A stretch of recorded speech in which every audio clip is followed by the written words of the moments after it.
Bonjour, ici Pasteur Daniel de l'Église Connexion Divine. Nous sommes heureux ce soir, moi et mon époux, hein chérie, je veux dire bonjour, de vous recevoir chez nous ce soir pour vous apporter le message de la parole de Dieu. Amen. Alors, ce soir, c'est un message spécial. Je ne sais pas comment vous l'apporter. Premièrement, nous sommes une journée qui commémore et qui honore les pères. C'est la journée de la fête des pères. Et vous savez que le Seigneur, lui, il n'oublie pas ses pères, il n'oublie pas ces hommes sur cette terre qui ont le rôle de père.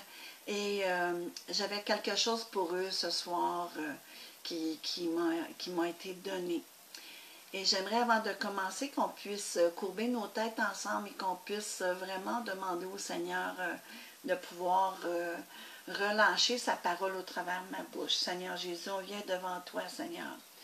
On vient, Seigneur, te demander, Seigneur, au Saint-Esprit, de prendre toute la liberté pour relâcher toute parole de vie que tu as, Seigneur Jésus, mis en mon sein pour relâcher, Seigneur Jésus, pour les pères, Seigneur. Seigneur, on te remercie pour tous les pères qui vont écouter ce message, Seigneur. Pour tous ces papas, pour tous ces pères spirituels, pour tous ces pères qui ont adopté des enfants, tous ces pères qui ont leurs enfants, qui ont élevé leurs enfants, qui sont devenus même grands-pères, Seigneur. On te remercie pour tous ces pères, toutes ces bénédictions, Seigneur, et pour ce message que tu as pour eux. Alléluia, Seigneur Jésus. Et avant de commencer, je voudrais, comme fille, pouvoir faire un petit mot pour mon père et le remercier, parce que vous savez, je suis chrétienne, ça va faire bientôt, d'ici 4 ans, ça va faire 50 ans. Et c'est mes parents qui ont eu un réveil spirituel en 1974. Et au travers le changement de leur vie, au travers ce que Christ a fait pour eux, ça m'a témoigné d'un Dieu vivant qui pouvait faire des choses. Et j'ai aspiré moi aussi à connaître ce Jésus qui était rentré dans la vie de mes parents et qui avait commencé à faire des changements dans leur vie. Et je voudrais dire que j'ai eu le privilège d'avoir un père qui m'a donné un héritage spirituel, qui m'a transmis la foi. Et je vois mon père comme David, qui a un talent pour la musique et qui a un cœur selon le cœur de Dieu. C'est un homme selon le cœur de Dieu. Et il m'a transmis l'humilité et d'être capable de reconnaître nos fautes et de retourner à Dieu malgré tout ce que on peut faire comme erreur, puis que c'est un Dieu d'amour qui nous tend les bras, qui nous aime. Et je voudrais dire à tous les papas, une joyeuse fête des pères, et que vous puissiez prendre votre liberté et d'être le Père que l'Éternel appelle, et que vous puissiez donner comme héritage à vos enfants la foi en Jésus-Christ, que vous puissiez semer en eux la vie. Amen.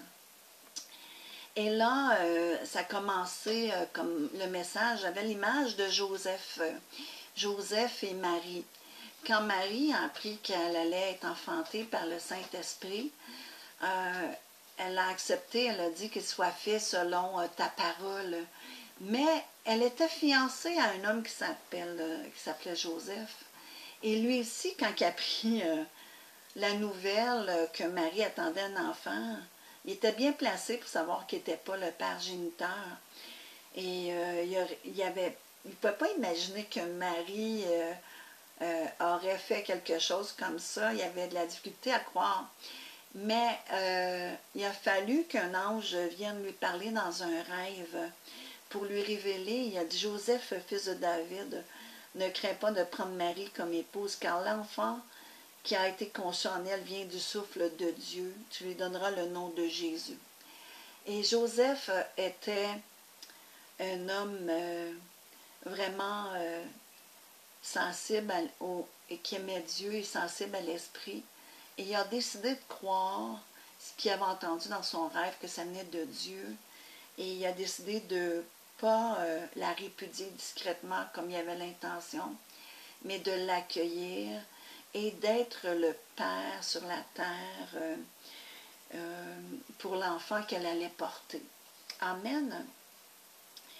Et ça l'a qualifié de père parce qu'il a décidé comme de l'adopter, de le prendre sous son aile, d'y emmener une protection, d'être un modèle pour lui. Parce que la paternité, c'est pas juste d'être le géniteur. C'est pas de donner la semence pour la naissance d'un enfant, c'est pas juste ça. C'est aussi de reconnaître l'enfant puis d'assumer les responsabilités qui viennent avec. Parce que Joseph, après avoir adopté l'enfant, il a joué le rôle de père puis l'a aidé à devenir adulte, à devenir ce qu'il a appelé à être Emmanuel, Dieu parmi nous. La paternité aussi, ça peut être comme une élévation. Il y avait l'image d'Abraham et Isaac qui m'est venue aujourd'hui. C'est un des récits que souvent on ne comprend pas pourquoi Dieu demande à Abraham d'aller sur une montagne pour aller faire un sacrifice. Et là, je voudrais regarder ça avec vous. Dans ce message-là, le Seigneur il me l'a apporté. Et je voudrais regarder ça. Ça dit dans Genèse 22. Si on peut tourner nos Bibles ensemble dans Genèse 22, versets 1 et 2. Ça commence par un ordre de Dieu qui dit « Après ces choses, Dieu mit Abraham à l'épreuve et lui dit « Abraham ». Il répondit « Me voici ».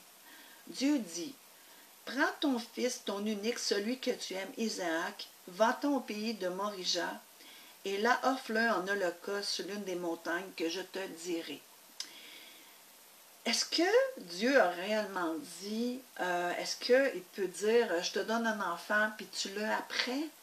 Et c'est là que je veux regarder ça avec vous, dans la racine profonde du texte hébraïque. Premièrement, quand c'est dit que après ces choses, Dieu mit Abraham à l'épreuve, ça veut dire qu'il a été éprouvé, mais il a passé comme au contrôle, il a été mis à l'épreuve, hein, puis c'est aussi éprouvé, tenté.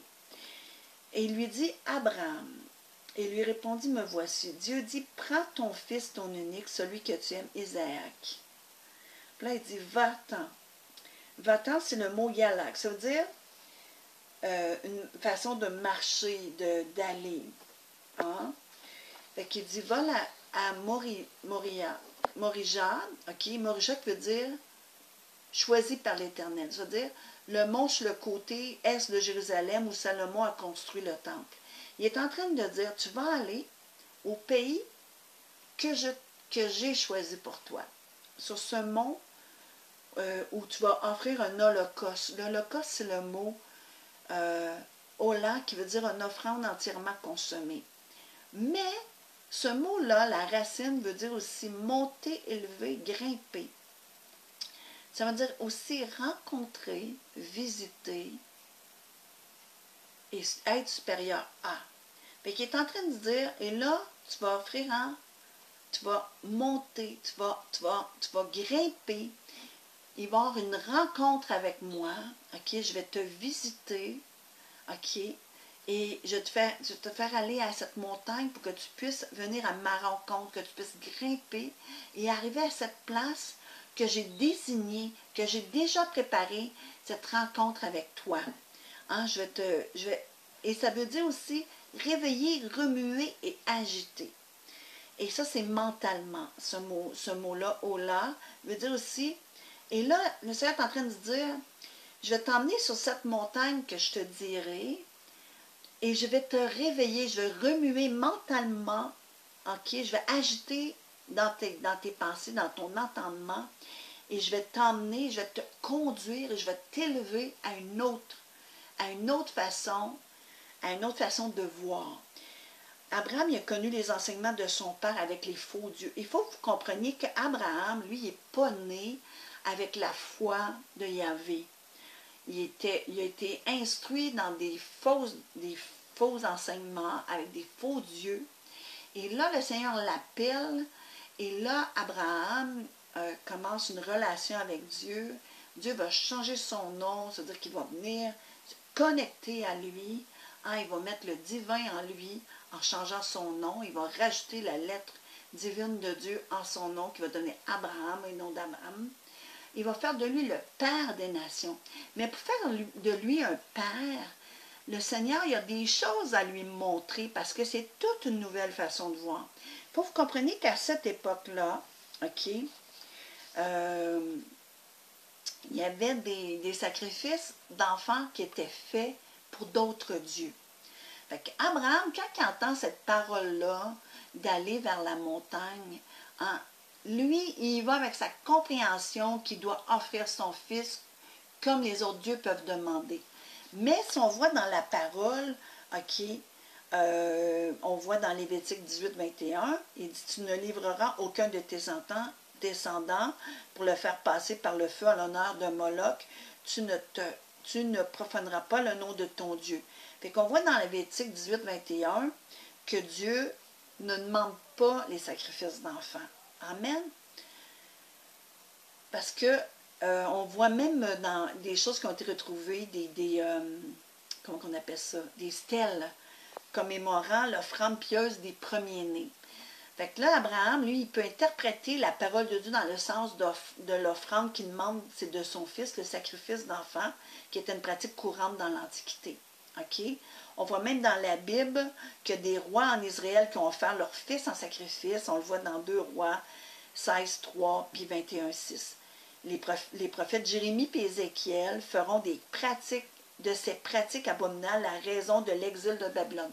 C'est-à-dire que toutes les fois où le peuple d'Israël allait vers ces faux dieux et ces fausses pratiques-là, hein, il y avait des conséquences et ils ont même été exilés en Babylone à cause de ces fausses croyances-là, de ces faux dieux-là. OK? Et là, quand Dieu arrive et il approche Abraham, il faut s'arrêter au détail de l'expression qui dit « pars pour le pays », qui est la même forme verbale qu'il a utilisée pour quand il a dit « pars de ton pays ». Amen, qui était dans Genèse 12, 1. La demande adressée à Abraham là, évoque l'envoi de quelque chose, pars, hein, pour le pays, que je vais te montrer. Fait qu'il est en train de lui dire, l'endroit où tu es, là, je vais t'emmener ailleurs, dans autre chose. L'expérience qu'Abraham va vivre sur cette montagne-là va le changer à tout jamais. Il y a des révélations profondes qu'il va recevoir parce qu'il va avoir été à l'endroit que Dieu va lui avoir montré, cet endroit que ça dit, c'est le choisi par l'Éternel. C'est-à-dire que c'est un temps que Dieu a choisi, c'est une rencontre que Dieu a choisie dans un lieu que Dieu a choisi. Amen. L'autre expression qu'il faut interpréter, hein, c'est « tu l'offriras en holocauste », c'est le verbe « offrir » à la même racine que le mot « holocauste », mais c'est un hébraïsme que l'on pourrait traduire « offre-le en offrande ». Il est en train de lui dire « ce que tu as attendu, ce qui fait partie de la promesse que tu vas être le père de nombreux, de les nations, hein, nombreux comme le grain des sables, comme les étoiles. Cette promesse-là que je t'ai donnée, que tu tiens maintenant en ton fils, il va falloir que tu me le donnes en holocauste, hein, en offrande.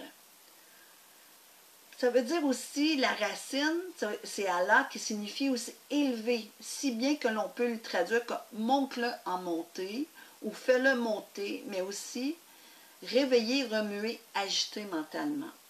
L'offrande est ce que l'on fait monter vers Dieu. Amen. Mais tout ce qu'on fait monter vers Dieu n'est pas forcément un sacrifice de sang. C'est pas là que Dieu voulait l'emmener. Amen. Il voulait l'emmener à une place d'abandon, de dire, Seigneur, c'est ta promesse, je le tiens à mon fils, tu me l'as donné surnaturellement, mais ça t'appartient.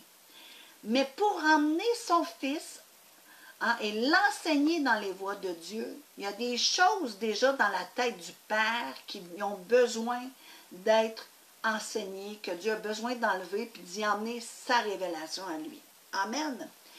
Fait que pour lui enseigner comment il doit élever son fils pour qu'il puisse régner sur son héritage comme père, Et c'est la même image, on voit dans qu'est-ce qui se passe, c'est la même image du Fils de Dieu offert en sacrifice pour nous libérer, pour être élevé à la droite de Dieu, puis régner sur le royaume de son Père. Amen. Fait que, on va juste continuer. Dieu n'a pas demandé à Abraham la mort de son fils. Il a demandé à Abraham, lorsqu'Isaac demande à Abraham, parce qu'on le voit, lorsqu'Isaac demande à Abraham, où est l'agneau pour l'Holocauste, ce dernier va lui répondre, Dieu pourvoira lui-même l'agneau, dans Genèse 22, verset 8. Fait que Dieu avait effectivement pourvu en donnant à Abraham, pas un agneau, un bélier. Et ça, c'est important, parce que Christ il est l'agneau pour nos péchés. Mais, pourquoi qu'il lui a donné un bélier et non un agneau? Parce que le bélier, c'est l'image du Père. Qu'est-ce qui est le père d'un agneau? C'est un bélier. Amen. Et là, il est en train de dire, c'est pas ton fils que je voulais en sacrifice, c'est toute ta conception d'être un père. C'est toute cette promesse-là que tu vas être le père comme des grains de sable et des étoiles des nations, c'est ça que je veux que tu mettes sur l'autel. C'est toute cette vision-là que toi tu en as, mets-le sur l'autel parce que moi, je veux élargir ta connaissance, je veux élargir ta vision et je veux t'emmener dans ma vision, ça va être quoi? Être un père. Amen. Et c'est là que Dieu, comme Père aimant, il est en train d'instruire, d'enseigner Abraham dans le rôle qu'il va être. Amen. Amen. Fait que Abraham, c'est ça, il pensait sacrifier son fils, mais c'est son cœur de père qui a offert. Abraham a dû sacrifier à Dieu, c'est pas son enfant, mais sa mauvaise compréhension de la paternité. Amen. Fait que selon ses pensées à lui, Abraham, il disait, Dieu me demande de faire un sacrifice comme les autres dieux, d'offrir mon fils. Il peut le ressusciter, il me l'a offert déjà surnaturellement, il n'y a rien d'impossible à Dieu. Mais Dieu veut l'emmener encore plus loin que ça. Oui, c'est le Dieu de l'impossible. Oui, ce que je te promets, il faut que tu le mettes sur l'autel, mais encore plus que ça, ce que je t'ai promis d'être, l'appel sur ta vie, mets-le sur l'autel. Et quand tu vas le mettre sur l'autel, toute ta perception des situations, de ton rôle à jouer, va être transformée. Qu'est-ce qu'il va faire? Je vais venir réveiller, je vais venir remuer, je vais venir agiter tout ce qui n'est pas fondé sur moi et je vais t'appuyer sur ma parole. Amen! Dieu l'a réveillé, il l'a remué, il l'a agité pour l'emmener à comprendre ses voies d'amour du Père. Voyez-vous l'image qu'Abraham a eue? C'est pas juste Jésus sur la croix, l'agneau offert. Il a vu Dieu sur la croix. Dieu qui s'est offert par amour. Dieu au travers Christ, parce que Christ, il disait, il disait que lui et le Père, ils étaient en connexion. Amen. Et lui parlait de son Père, mais il disait que lui et son Père faisaient un. Fait que c'est le Père faisait un avec Christ à la croix. C'est ça l'amour du Père. Et c'est sacrifié par amour pour nous. Amen. Et c'est l'amour du Père qui nous a offert son Fils unique. Et là, c'était l'agneau, mais l'agneau qui était un avec le Père, qui était à la croix. Et c'est ça souvent qu'on ne comprend pas, c'est l'amour parfait du Père. Et l'ennemi, lui, ce qu'il veut faire, c'est nous emmener dans une fausse conception du Père, une mauvaise image du Père, au travers des blessures, au travers des manquements, au travers des choses qui ont pu arriver. Mais qu'est-ce que le Saint-Esprit veut faire? Il veut, au travers de notre relation avec lui, il veut qu'on aille mettre ça sur l'autel, tout ce qu'on a appris, et qu'il puisse se révéler complètement à nous, comment il est vraiment comme Père. Amen. Lorsqu'Abraham devait le faire monter ou le laisser partir ou le laisser devenir la promesse que Dieu lui avait faite au travers de ses descendants. Fait qu'Abraham a dû apprendre à être père car ce n'est pas la vocation de tout parent de laisser partir l'enfant, de l'élever, de l'emmener à cette maturité pour qu'il puisse rentrer dans les destins de Dieu pour lui, dans sa destinée divine. Et c'est ça que Dieu voulait faire au travers lui, c'est de lui montrer à être le Père qui va élever son enfant et qui, dans les voies de Dieu et qui va l'emmener à être sa destinée, d'être la promesse qu'il avait, être le début de la destinée divine, d'être le premier de plusieurs qui allaient naître au travers de la foi d'Abraham. Amen. Fait que ça nous amène à la paternité de Dieu. Amen. Fait que Joseph, qui était un père sur la terre, qui a pris le rôle de père, et jusqu'au point qu'il a montré même son métier à Jésus, qui a amené une protection, un encadrement, qui a protégé Marie durant sa grossesse pour que l'enfant puisse venir au monde, qui a reçu le message de quitter les lieux, d'aller en Égypte pour pas que l'enfant soit tué. Au travers de Joseph, il a joué le rôle du père, mais même en n'étant pas le géniteur, il a pu jouer le rôle de père. Et il y a beaucoup de pères, hein? Et même Dieu dit qu'il est le Père des orphelins, hein? Qu'il est notre Père céleste. Amen. Et on voit aussi l'image du Père au travers la parabole du Fils prodigue.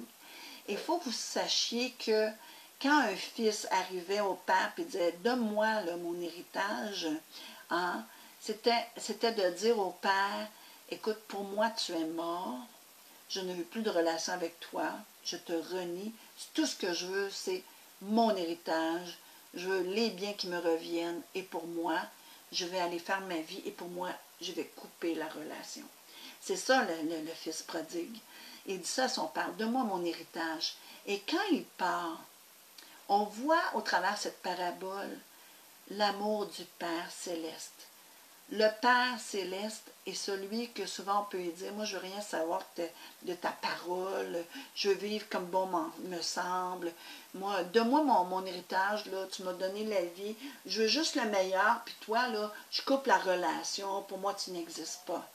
Hein? » Et là, on fait des mauvais choix dans notre vie. On est séparés de Dieu. Et on fait des mauvais choix et ça nous emmène à manger avec les pourceaux. Hein, et à vivre des désolations. Mais pendant ce temps-là, le Père du Fils prodigue, notre Père céleste, guette le chemin pour voir son Fils qui va revenir. Et les Juifs, les hommes juifs, là, les pères, ne courent pas vers leurs enfants. Et ça démontre jusqu'à quel point le Père est au-dessus de tout ça, hein, de tous ces préceptes-là. Et lui, il va courir devant son fils. Son fils qui a dit « Donne-moi mon héritage, puis je ne veux plus rien savoir de toi. » Le père va courir et en plus va lui donner hein, des habits, va lui donner l'autorité qu'il avait, la place qu'il avait comme fils.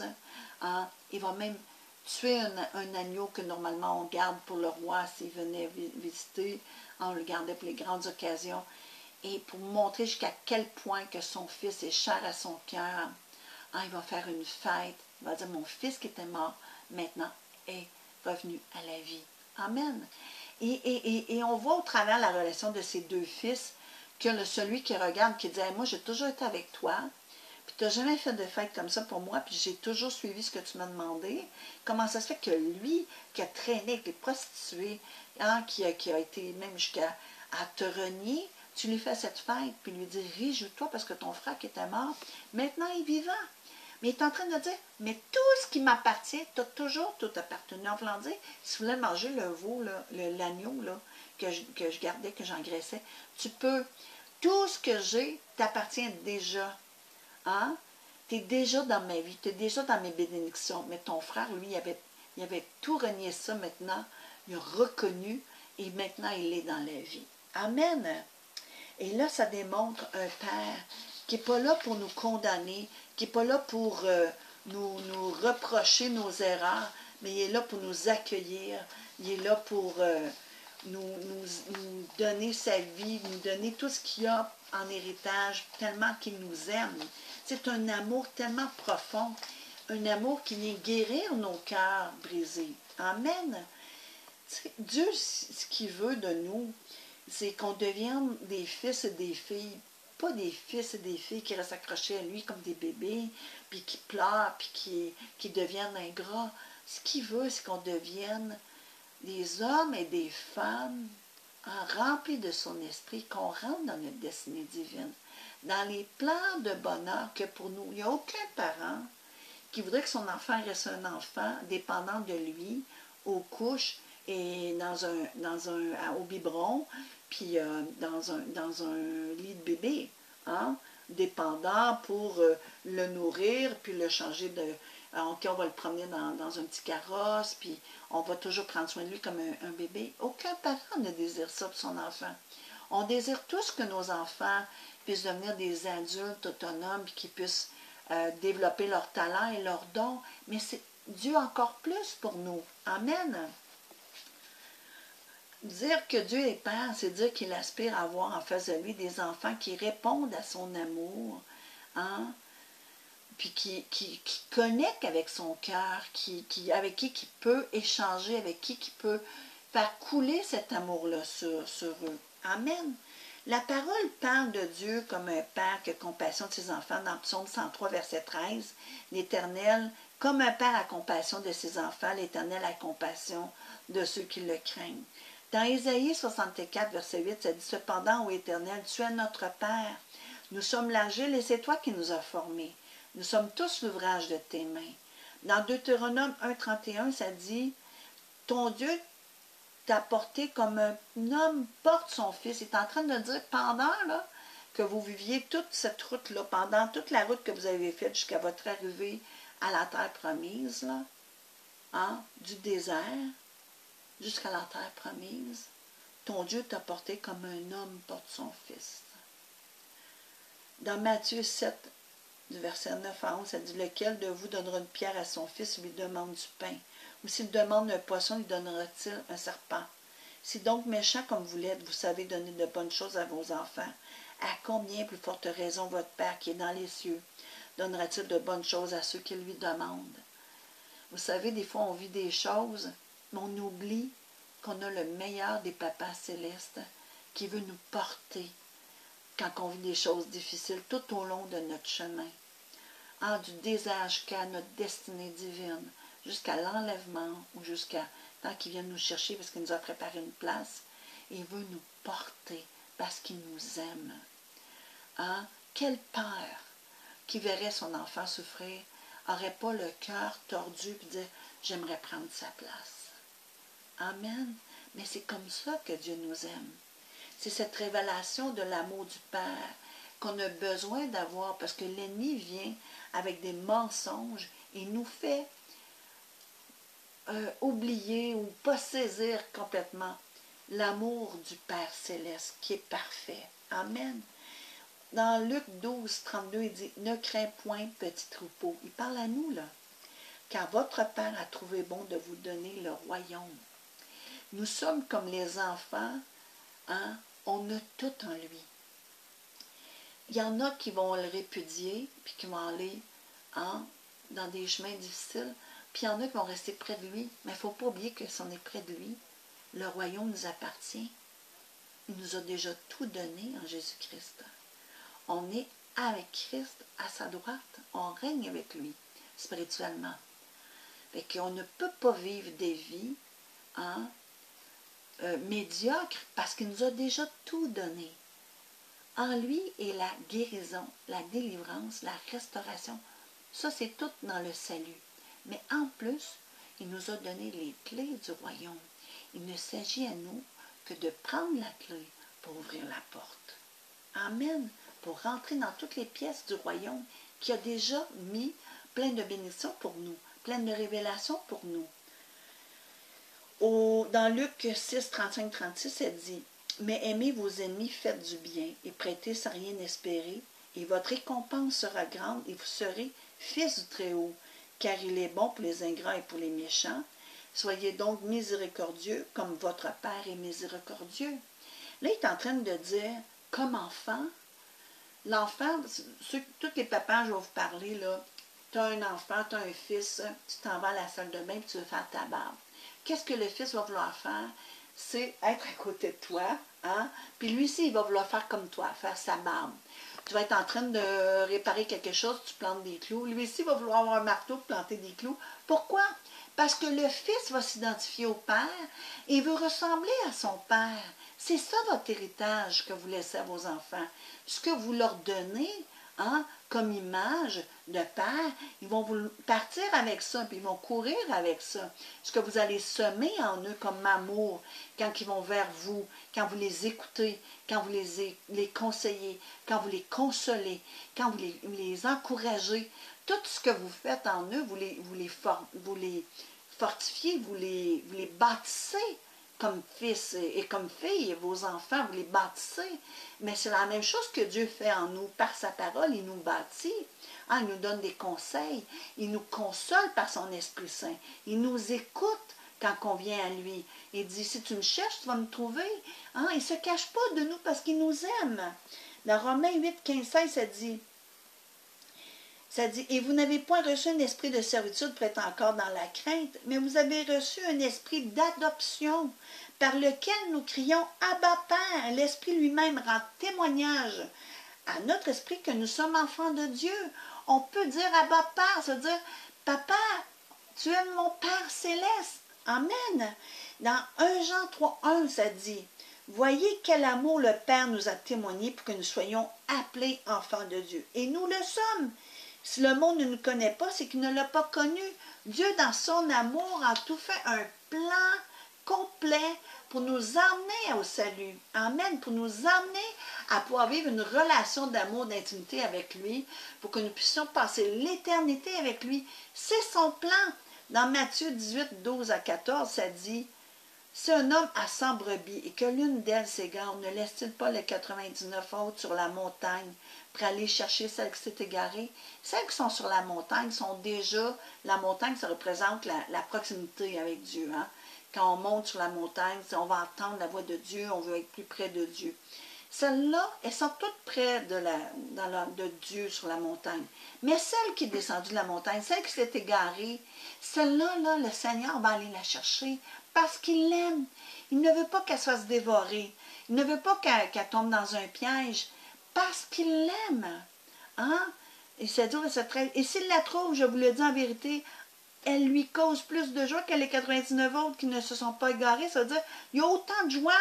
Il n'est pas là à l'accuser, à lui dire « Qu'est-ce que tu as fait là? C'est pas ça que je t'ai dit de faire. » Il ne lui émet pas une condamnation.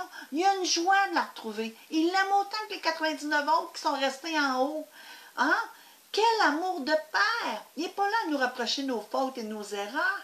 Il est là pour nous accueillir. Il est là comme le père du fils prodigue pour nous donner une robe de justice, pour nous donner une autorité en lui et pour nous mettre au rang de fils et de filles. Amen. Amen. Et dit, de même, au verset 14, ce n'est pas la bonté de votre Père qui est dans les cieux qui se perde un seul de ses petits. Amen.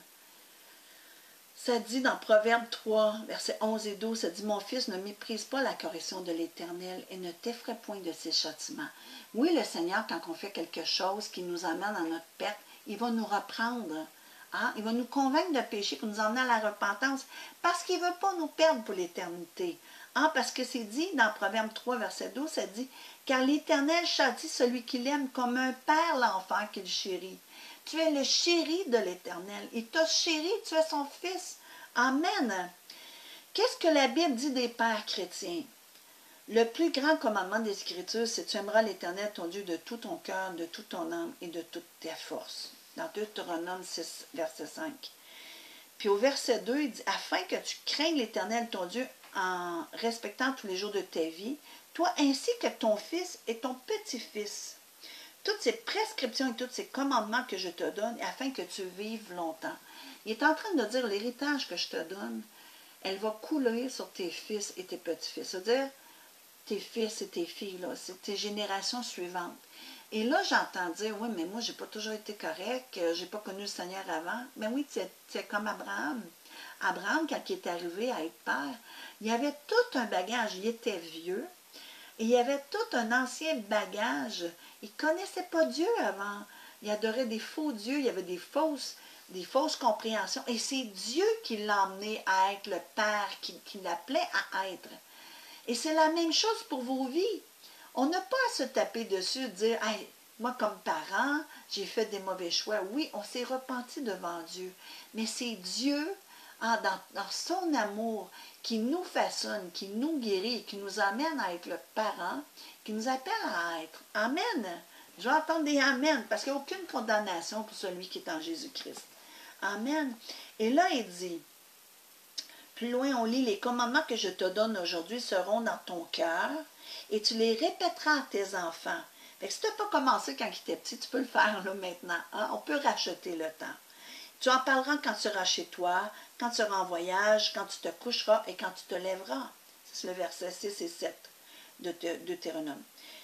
Et là, dans l'histoire d'Israël, ça montre que les pères avaient la responsabilité d'instruire leurs enfants avec persévérance dans les voies et la parole du Seigneur pour leur propre bien-être et leur développement spirituel. Et dans Proverbe 22, 6, ça dit « Éduque l'enfant d'après la voie qu'il doit suivre, même quand il sera vieux, il ne s'en écartera pas. » Amen. Fait que l'objectif de Dieu, c'est que le père, dans son rôle, prenne une place pour... C'est pas juste la mère qui doit enseigner l'enfant, mais le père, il a un rôle d'instruire l'enfant et de l'emmener dans la parole de Dieu. Et là, les jeunes papas qui sont chrétiens, vous avez ce privilège-là de connaître Dieu pour élever vos enfants. Mais nous, qu'on a commencé plus tardivement, qu'on n'a pas eu la révélation, mais le Seigneur rachète le temps. Hein? Quand mon père a accepté le Seigneur, il était plus âgé. Mais dans toute la transformation que Dieu a faite dans sa vie, ça m'a aspiré à connaître ce Dieu qui avait fait ce miracle-là dans sa vie. Et comme je disais au début, j'ai rendu hommage à mon père parce qu'il m'a appris, hein, un peu comme David, parce que mon père c'est un musicien, à louer Dieu, hein, à ouvrir mon cœur à Dieu, mais aussi à croire que Dieu peut nous pardonner quand on fait une erreur, qu'on vient vers lui, il nous pardonne, et on continue. C'est ça que David a pu régner comme roi, parce qu'il n'est pas resté sur ses fautes passées. Hein, il a cru que Dieu lui avait pardonné, et il a pu avancer avec lui, et il a pu ouvrir son cœur, il a pu continuer à être un homme selon le cœur de Dieu, avec cette sensibilité-là de l'esprit, de pouvoir ouvrir son cœur, de pouvoir chanter les louanges de l'Éternel, et de pouvoir transmettre sa foi, hein, à tout le royaume sur lequel il régnait comme roi. Amen. Dans Ephésiens 6,4, ça donne une série d'instructions adressées aux pères. Ça dit « Quant à vous, pères, n'héritez pas vos enfants, mais élevez-les en leur donnant une éducation et des avertissements qui viennent du Seigneur. » Hein? Un père ne doit pas nourrir des ressentiments chez ses enfants par sa sévérité, son injustice, sa partialité, ou en usant de son autorité de manière déraisonnable. Déraisonnable parce que c'est une attitude qui va attiser le mal dans leur cœur. Hein? Ça va amener des blessures. Le verbe provoquer signifie irriter, exaspérer, inciter. On peut parvenir à ce résultat par une attitude mauvaise, par de mauvaises méthodes, sévérité, emportement, fermeté, dureté, cruauté, des règles trop strictes ou usage d'une autorité excessive pour des motifs égoïstes. Il y a des pères qui sont pris avec des blessures. Il faut qu'on comprenne là, que quand on arrive à Christ, on est des êtres blessés. Hein? Le père qui arrive à Christ, qui est blessé, a besoin d'être guéri, parce que lui a été blessé en tant que fils. Et quand on est blessé en tant que fils ou en tant que fille, on ne peut pas donner ce qu'on n'a pas. Et un être blessé va blesser. La première chose que Dieu va dire, il va dire d'éduquer ses enfants, les élever, développer leur conduite dans tous les aspects de la vie par l'éducation et les avertissements du Seigneur. C'est un processus d'éducation et de discipline saine, hein, qui doit être dirigé par l'Esprit Saint. Mais si on a un père qui n'a pas eu ça, il ne peut pas donner ce qu'il n'a pas eu. Il va donner le meilleur de lui-même, essayant de faire tout dans son pouvoir. Mais s'il rencontre Christ, la première chose qu'il va faire, c'est le guérir en tant que fils. Il a besoin d'être guéri, d'être restauré. Il a besoin d'être libéré de ces blessures-là pour ne pas les reproduire. Amen. Amen. On va continuer. C'est en laissant Dieu d'être l'enseignant et le maître de l'autorité duquel toutes choses dépendent que les objectifs de l'éducation seront atteints le mieux. Ça veut dire quoi? Ce que je voulais dire dans cette phrase-là, ça veut dire que le père qui va se laisser enseigner puis guider par le Saint-Esprit va être capable de relâcher ce qu'il apprend sur ses enfants. Hein, l'instruction vient du Seigneur puis est acquise à l'école de la vie chrétienne. Puis nous, les parents, on l'administre. C'est-à-dire qu'on le redonne à nos enfants, les révélations qu'on a. Amen. Et c'est essentiellement le père, mais aussi la mère, les deux sous la direction divine. La discipline chrétienne est nécessaire pour permettre aux enfants de grandir dans la crainte de Dieu, le respect de l'autorité parentale, la connaissance des valeurs chrétiennes. Mais tout ça doit être fait par le Saint-Esprit, avec une sagesse et poussé par l'amour. La Bible dit que toute écriture est inspirée de Dieu et utile pour enseigner la vérité, refuter l'erreur, corriger les fautes, puis former une juste manière de vivre. Quand on arrive à Christ, on est en cheminement. Le Seigneur va nous enseigner, il va nous reprendre comme un père. Il va devenir notre père pour nous donner ce qu'on n'a pas eu de notre père naturel. Amen. C'est pas tout le monde qui a eu le privilège d'avoir un bon papa. Il y a des gens qui ont été vraiment abusés. Et là, ils ont pu être abandonnés de leur père, être rejetés de leur père. Ils peuvent avoir un père absent, des pères colériques avec des colères qui ne sont pas contrôlées. Ils peuvent avoir eu des pères abusifs, ils peuvent avoir été abusés sexuellement ou une autorité abusive. Il y en a qui peuvent avoir eu un père alcoolique ou un père très violent qui emmène dans la maison une atmosphère de peur et de crainte. Hein? On n'a pas le goût d'aller voir notre père qui est en colère puis qui est violent. Hein? Ou un père qui a un chouchou puis qu'il emmène une comparaison aux autres enfants qui se sentent diminués puis que l'autre est élevé. Ou un père qui est pris tellement avec ses blessures d'enfance qu'il a du ressentiment face à ses parents puis qu'il a de la misère à établir une relation avec ses enfants. Mais c'est pas parce qu'on a été ce parent-là, okay, ou qu'on a eu ce parent-là, qu'il n'y a pas de bonne nouvelle, parce que la bonne nouvelle est en Jésus-Christ. Hein, il fait de nous des nouvelles créations, des nouvelles créatures. Et là, je veux un beau amen. Parce que l'ennemi, l'ennemi, tout ce qu'il essaie, là, c'est de nous ramener dans nos erreurs, dans la culpabilité, puis qu'on se dénigre, puis dans la mauvaise image du Père. Mais Dieu, c'est un Père d'amour parfait, hein, qui veut nous guérir, nous restaurer, nous établir pour qu'on puisse apporter en nous, pour qu'on puisse devenir ce qu'il a appelé en nous à être, comme Abraham a dû apprendre à être un père. Hein, ça ne veut pas dire qu'Abraham, il a appris tout de suite à être un père. Non, il a appris. Le Seigneur lui a montré, le Seigneur il a dû le reprendre, le Seigneur a dû l'enseigner, mais au travers ça a établi une relation pour que le fils d'Abraham, qui portait la promesse des nations en lui, hein, qu'il allait avoir des nations, que Abraham allait être le père des nations, mais il a pu devenir comme ça au travers le cheminement qu'Abraham a eu avec sa relation avec Dieu. Hein? Il était vieux. Il avait 80 ans, c'est ça, 80 ans? En tout cas, 90 ans. 90 ans. Mais il n'y a rien d'impossible à Dieu. Comment je peux vous dire? C'est que on ne peut pas vivre dans le passé et dire « Ah, j'aurais donc dû », parce que moi, comme parent, j'étais beaucoup sous la culpabilité. Pourtant, j'ai connu Christ, j'avais 11 ans, mais je n'ai pas fait des bons choix et mes enfants en ont payé le prix. Hein? Pourquoi? Parce que j'étais dans la rébellion.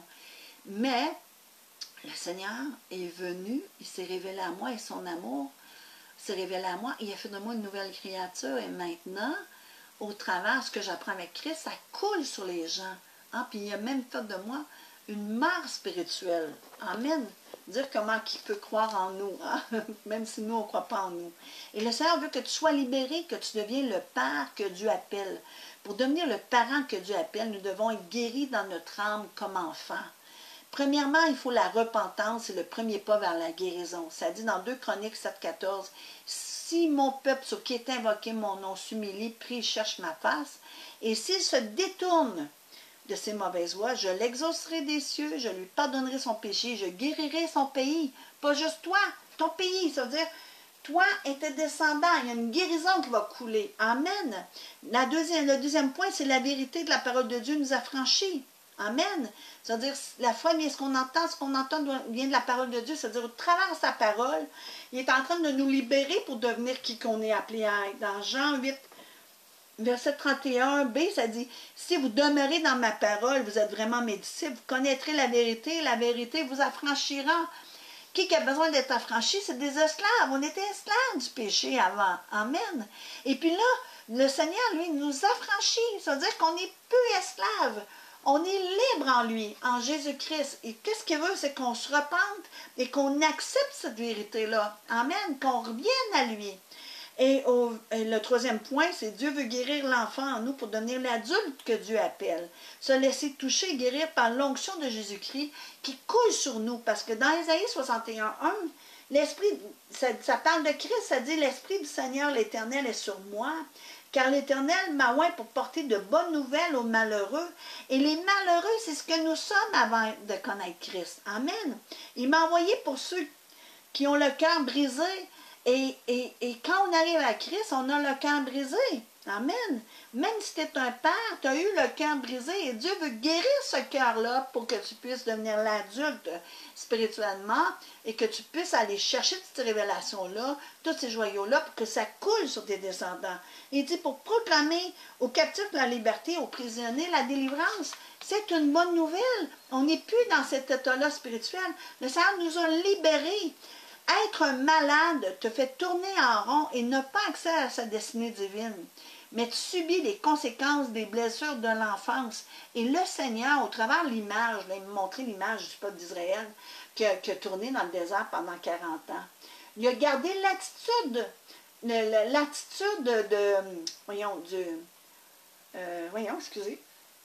d'esclave, ok?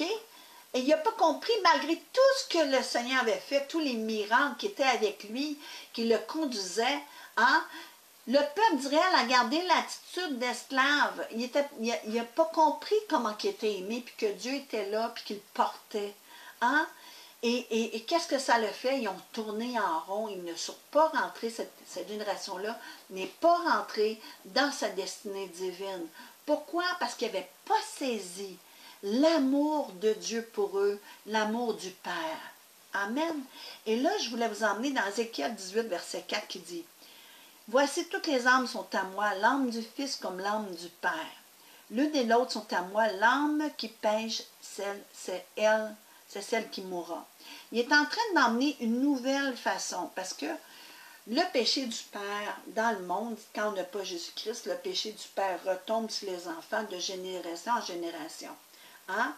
Il est en train de dire au verset Ézéchiel 18, verset 5, « L'homme qui est juste, qui pratique la droiture et la justice. » Puis là, il est en train de dire tout ce qu'il est en train de pratiquer. Au verset, puis là, on continue au verset 9. « Qui suit mes lois et observe mes ordonnances en agissant avec fidélité.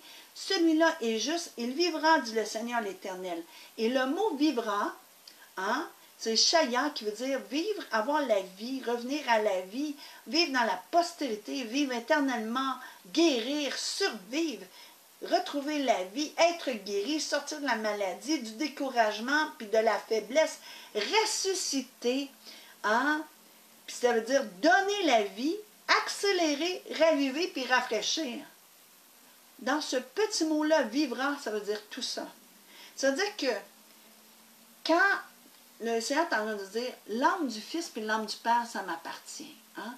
Puis celui là, qui va venir à moi, là, puis va pratiquer les choses que j'ai ordonnées, qui va m'accepter, qui va accepter ma parole, qui va avoir la révélation de mon amour, celui-là, là, je vais le guérir, je vais lui faire, je vais le sortir de la maladie, du découragement, je vais le ressusciter spirituellement, même il va connaître une vie comme jamais qu'il a connue, je vais le accélérer même les choses dans sa vie, je vais racheter en le temps, puis même les erreurs qu'il a fait dans le passé, hein, je vais lui emmener une nouvelle façon de vivre, que ça va accélérer les choses et ça va pouvoir couler ses descendants.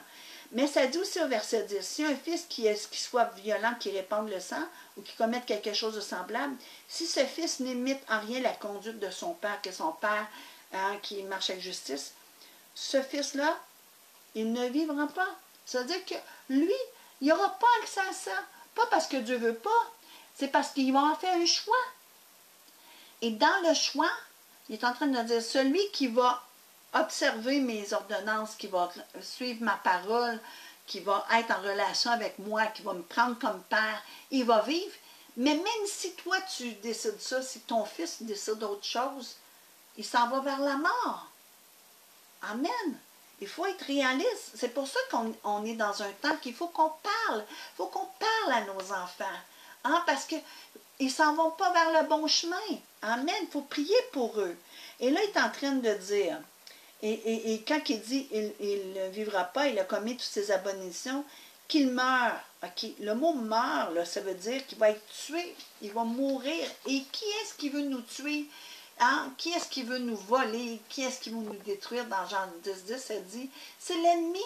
Mais le Seigneur veut qu'on ait sa vie en abondance. Hein? Alors, et aussi, le mot mourir, c'est mourir en châtiment.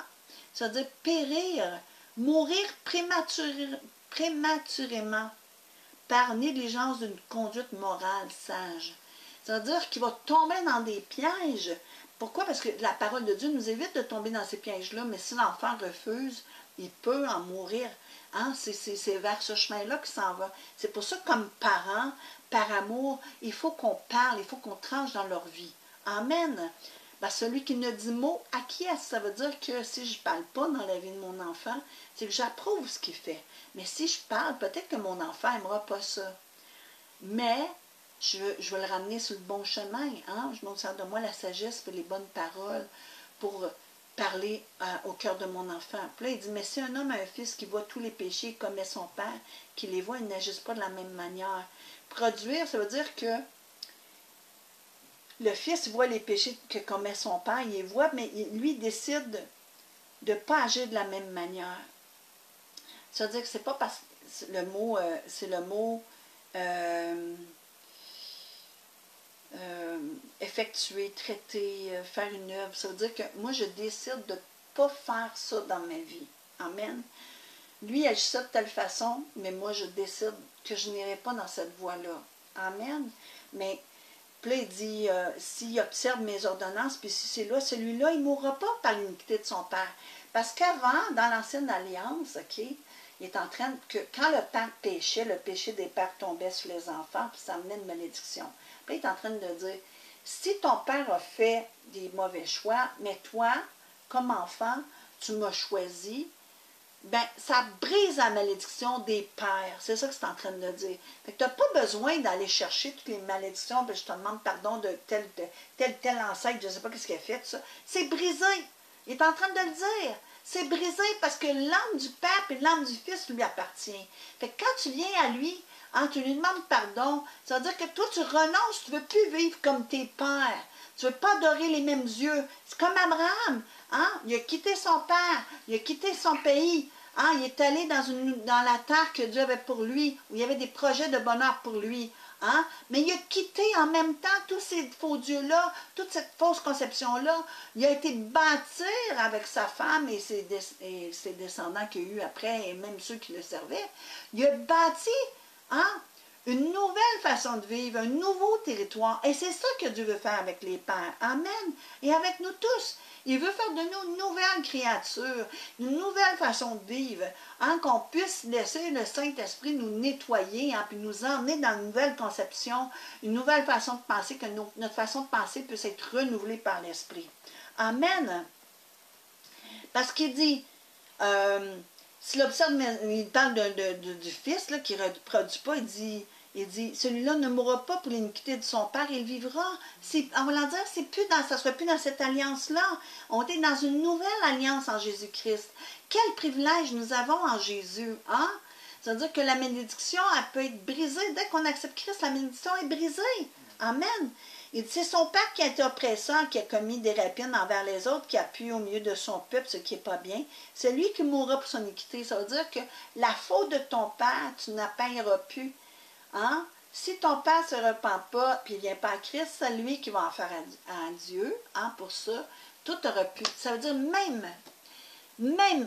qu'est-ce que ton père ou ta mère a pu faire dans ton enfance qui t'a blessé, hein, n'a plus aucun droit sur ta vie.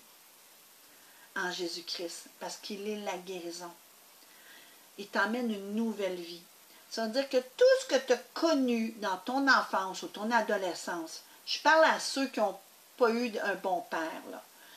Comme tantôt je parlais, là, ceux qui ont été abusés sexuellement, ceux qui ont eu un père violent, un père qui ont été abandonnés de leur père, qui ont eu le rejet du père, l'absence du père, qui ont eu des pères colériques, abusifs, qui ont eu des paroles pour les détruire. Je te parle en ce moment-là. Hein? Je suis en train de te dire que, pas parce que tu as subi ça de ton père, que cette blessure-là que tu as eue de ton enfance peut dominer ta vie et te marquer au fer rouge à jamais. Ça, c'est un mensonge de l'ennemi. Parce qu'en Jésus-Christ, c'est dit, c'est lui qui a l'onction pour guérir les cœurs brisés.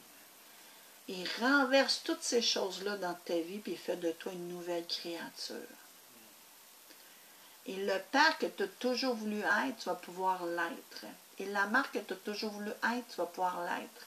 Et l'enfant que tu as toujours voulu être, tu vas pouvoir l'être. Pourquoi? Parce que toutes choses sont devenues nouvelles. C'est ça la bonne nouvelle. Et c'est juste dans l'alliance avec Christ que ces choses-là peuvent arriver. Amen.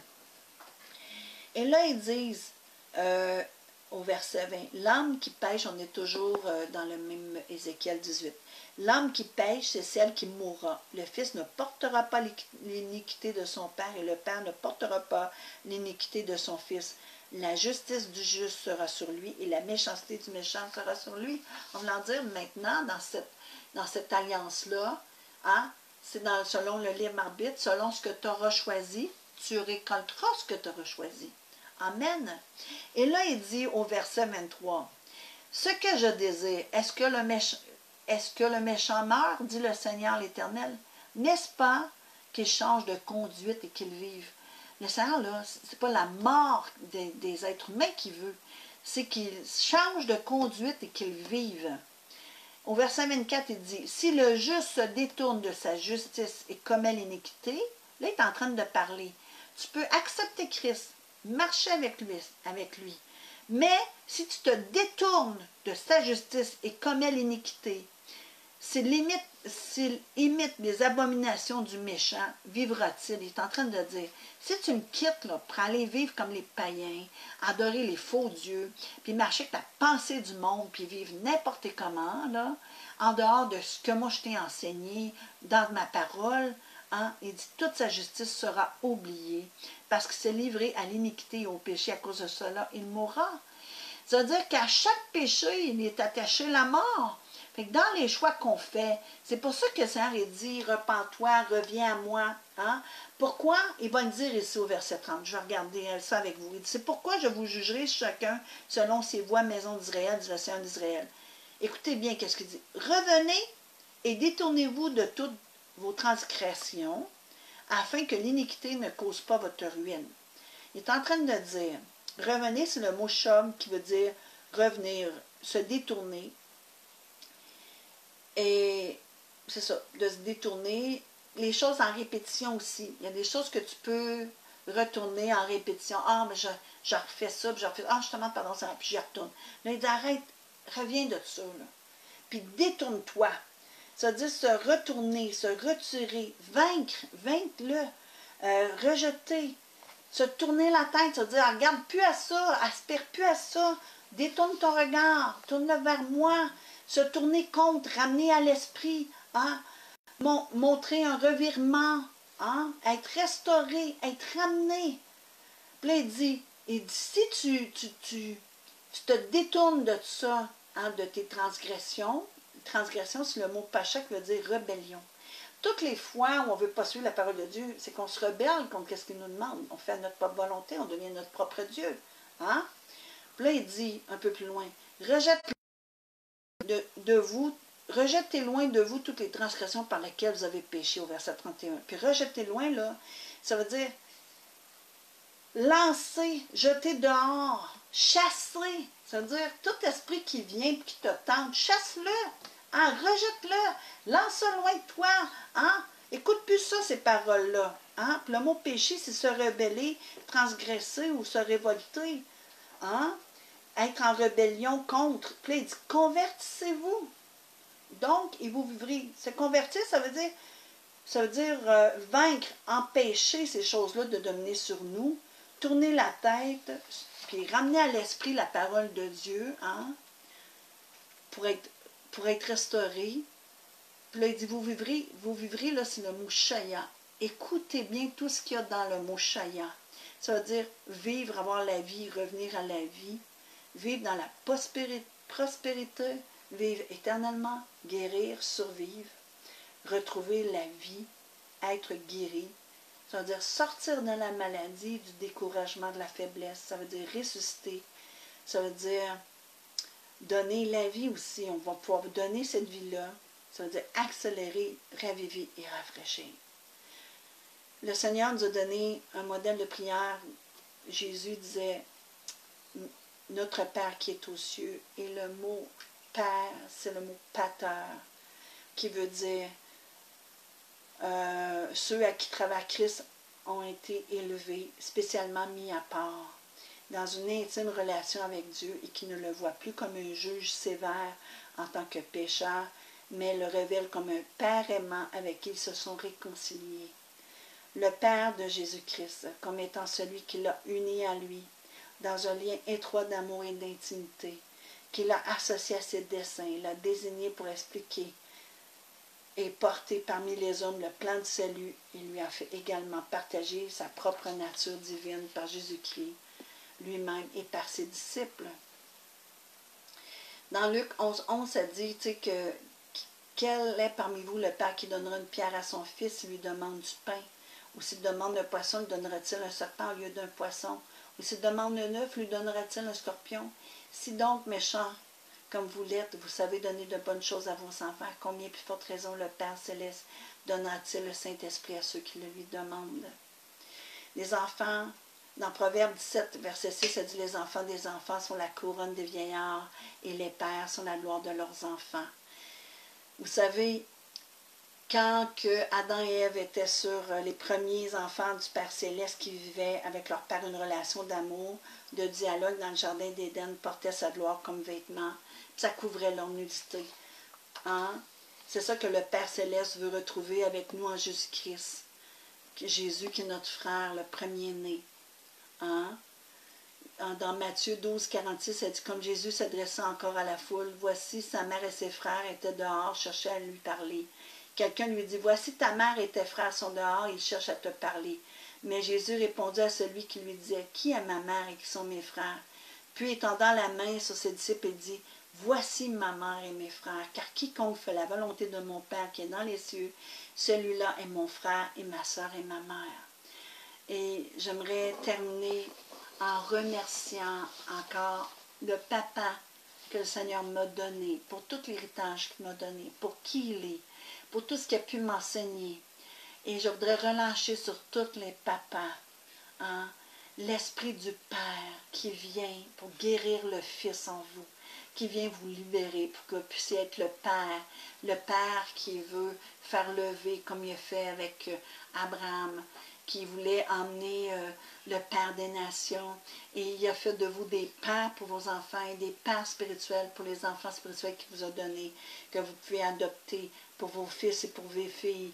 Que ça puisse venir guérir les cœurs brisés des fils et des filles, qui puissent vraiment être des nouvelles créatures libres de toutes ces blessures d'enfance et qui fassent de vous des hommes et des femmes affermis en lui.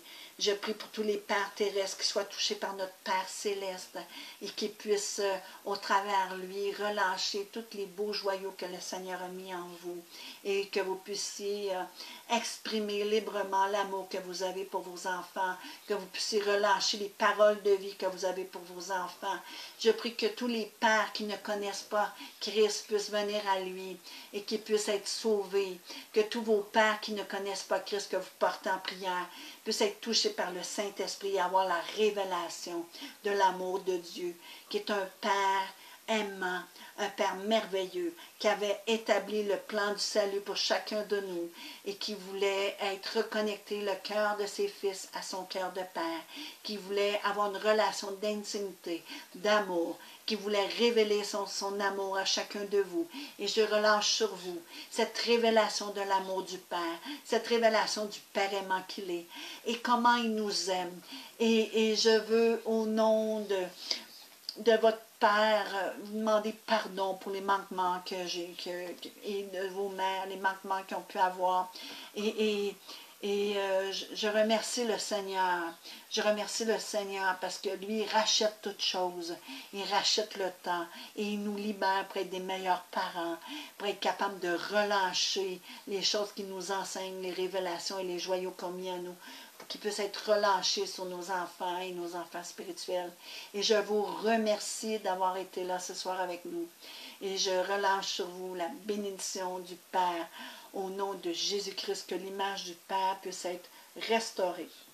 Que ce soit un Père aimant, que vous compreniez qu'il veut vous donner des bonnes choses, qu'il veut se révéler à vous, et que ce n'est pas parce que ton Père a péché contre toi que tu dois porter les souillures de ce péché-là.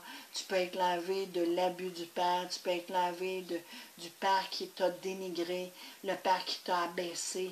Et je déclare au nom de Jésus que l'onction de Christ vienne couler sur ton cœur et que tu puisses être libre comme fils et comme fille et que tu puisses enfin avoir la révélation de l'amour du Père Céleste. Soyez abondamment bénis et je vous dis à la semaine prochaine. Soyez bénis au nom de Jésus. Amen et Amen.